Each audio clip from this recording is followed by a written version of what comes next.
सतीश शराब के नशे में घर आता है। थोड़ी सी जो पी ली है। चोरी तो नहीं की है, तो मैंने क्या बुरा किया? अपनी पिए, किसी के बाप की थोड़ी ना पिए। ओ जी, आप आ गए, आपके लिए खाना लगा दूं? इतना सुनते ही सतीश गुस्से में आग बबूला हो जाता है। अरे कितनी बार कहा है कि जब मैं घर आऊं तो तुम अपना मनहूस सा चेहरा मेरे सामने लेके मत आया करो। अरे गम भुलाने के लिए शराब पीता हूँ, और जब तुम्हारा मनहूस चेहरा देखता हूँ मैं, तो मेरा तो पूरा नशा ही उतर जाता है। अरे अब चुप क्यों है? बता, क्या खाने में बनाया तूने? बैगन की सब्जी बनाई है खाने में। अरे बैठे बैठे मुफ्त की रोटी तोड़ती रहती है तू। जानती है ना, मैं मस्त शराब पीकर शाम को आता हूँ, तो अपने पति के लिए तंदूरी चिकन बनाना चाहिए ना। ओ जी, मैं अरे तू अपनी चोंच बंद कर और जाकर मेरे लिए गर्मा गर्म कचौड़ी बना। मुझे फिर से पैक लगाना पड़ेगा, बांझ कहीं की। बेचारी सुजाता कुछ नहीं बोलती। सुजाता सीधी सादी साधारण सी महिला थी। वे कभी भी सतीश की बातों का बुरा नहीं मानती थी, बल्कि कहीं ना कहीं वे अपने आप को ही दोष दिया करती थी। इसका ये कारण था कि शादी के 4 साल भी सुजाता माँ नहीं बन पाई थी। अरे मेरे ही कर्म फूटे हुए थे कि तुम जैसे से शादी हो गई मेरी। ना जाने मुझे तुम्हें कब तक झेलना पड़ेगा। अरे कहीं जाकर तू मर क्यों नहीं जाती? इसी तरह दिन बीतते जाते हैं। फिर एक दिन अचानक सतीश अपने साथ एक औरत को घर लेकर आता है।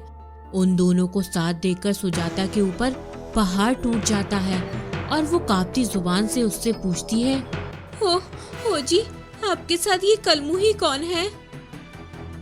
अरे ये मेरी जान है, चांदनी, मेरी पत्नी। चल चल, अपना सामान बांध और निकल जाए यहाँ से। मैं और चांदनी यहीं रहेंगे इस घर में, समझी तू? सुजाता ये बात सुनकर रोने लगती है और बोलती है, ओ जी, आप ऐसा नहीं कर सकते। मैं आपकी पत्नी हूँ। आप इस मुही को निकाल दिए। आप मेरे साथ ऐसा नहीं कर सकते हैं। खबरदार जो चांदनी के बारे में एक भी लफ्ज कहा तूने, अरे मैं तेरी जान ले लूंगा। चल निकल यहाँ से, बांझ कहीं। सुजाता रोते हुए हाथ जोड़कर बोलती है, आप मुझे घर से नहीं निकालिए, मैं कहाँ जाऊंगी? चांदनी को नहीं पसंद कि तू मेरे घर में रहे। अरे तेरी बांझ का कलंक किसे भी लग सकता है। तू सीधे तरीके से नहीं निकलेगी तो मैं तुझे धक्का देके निकाल दूंगा यहाँ से। सुजाता को सतीश घर से बाहर निकालकर दरवाजा बंद कर लेता है। सुजाता बेचारी थोड़ी देर बाद वहाँ से जाने लगती है। सुजाता रोते हुए वहाँ से चली जाती है। तभी उसे एक गाड़ी टक्कर मारकर चली जाती है और सुजाता वहीं मर जाती है। सुजाता की आत्मा को शांति नहीं मिलती और वो उसके शरीर से निकलकर एक चुड़ैल बन जाती है।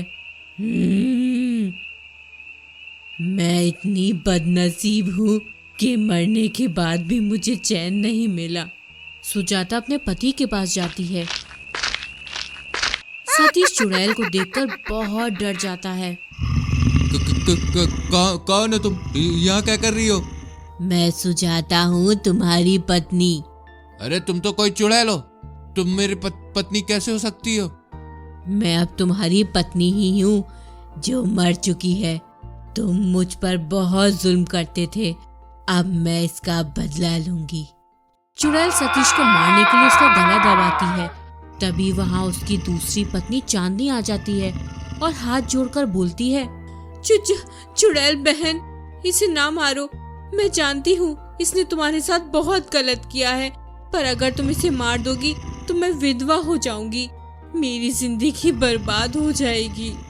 चुड़ैल उसे छोड़कर वहाँ से जंगल में चली जाती है और एक खंडर में रहने लगती है। जब सुजाता मरती है तब वो प्रेग्नेंट थी। कुछ दिन बाद उसका पेट बाहर नजर आने लगता है। फिर एक दिन कालिया और रमेश जंगल से जा रहे होते हैं। तभी चुड़ैल की नजर उन पर पड़ती है। मुझे बहुत भूख लगी है, मेरे बच्चे को भी भूख लगी है। इतने दिन हो गए कोई शिकार नहीं मिला, आज तो मुझे कोई मेहनत भी नहीं करनी पड़ेगी। शिकार खुद चलकर मेरे पास आ रहा है। रमेश चुड़ैल को देखकर बहुत डर जाता है और बोलता है, अरे बाप रे बाप, ये तो डरावनी चुड़ैल है, ये तो हमें मार के खा जाएगी। मर गया रे चुड़ैल, वो भी प्रेग्नेंट। ये तो हमने जिंदगी में पहली बार देखा है। बताओ, आप प्रेग्नेंट चुड़ैल भी आ गई मार्केट में। अरे कालिया, तुझे मजाक सूझ रहा है? ये चुड़ैल हमें जिंदा चबा जाएगी और डकार भी नहीं लेगी। अगर अपनी जान प्यारी है तो चुपचाप यहाँ से 9-2-11 हो जाओ, इसी में भलाई है। तभी वहाँ चुड़ैल आ जाती है और कालिया को मारकर खा जाती है। अरे बाप रे, ये कमबख्त चुड़ैल तो कालिया को मार के खा गई। ये चुड़ैल मुझे भी मार डालेगी।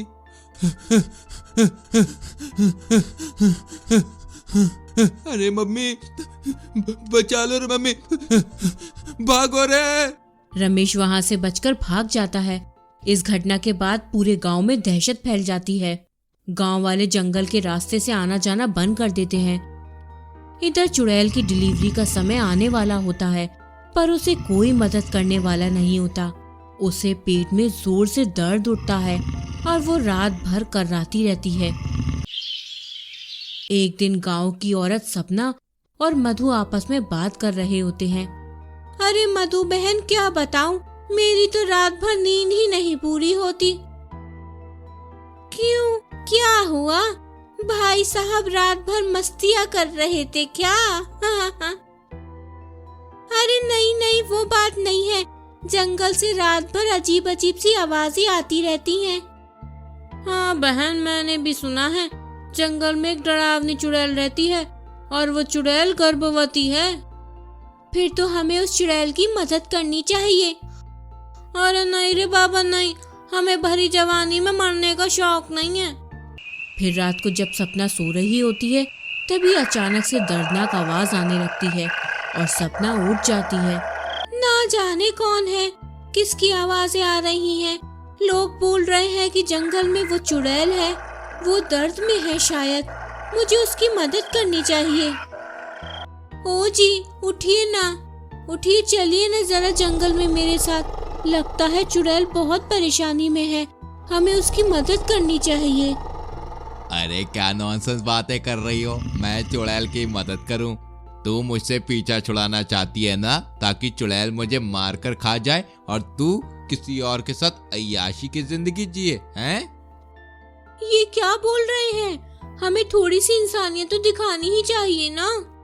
अरे तो तू खुद ही चली जा, मुझे लेकर क्यों जाना है? डरपोक इंसान कहीं का। हाँ हाँ, मैं डरपोक हूँ, अब मुझे सोने दो। इतना बोलकर वो सो जाता है। सपना डरते डरते जंगल में जाती है।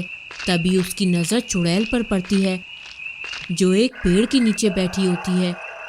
चुड़ैल को देखकर सपना बहुत डर जाती है और वहीं रुक जाती है। बहन, मेरे पास आओ, मेरी मदद करो, मैं तुम्हें कोई नुकसान नहीं पहुंचाऊंगी। सपना डरते डरते चुड़ैल के पास जाती है। बहन, मेरे पेट में बहुत दर्द है, लगता है डिलीवरी का समय आ गया है, तुम मेरी मदद करो। फिर सपना चुड़ैल की मदद करती है। चुड़ैल एक बच्चे को जन्म देती है। अरे बाप रे बाप, चुड़ैल का बेटा भूत है, मुझे भी यहाँ से निकलना चाहिए। अगर कोई मुझे चुड़ैल की मदद करते हुए देख लेगा तो मेरी ही आफत आ जाएगी। चुड़ैल जब बेहोश होती है, सपना उसके बच्चे को उसकी बगल में छोड़कर घर लौट आती है। थोड़ी देर बाद चुड़ैल को होश आता है। वो अपने बेटे को देखकर बहुत खुश होती है। चुड़ैल अपने बच्चे को प्यार करने लगती है। ये मेरा प्यारा बेटा है, आज से मैं बहुत खुश हूँ। आखिरकार भगवान ने मुझे संतान दे ही दी।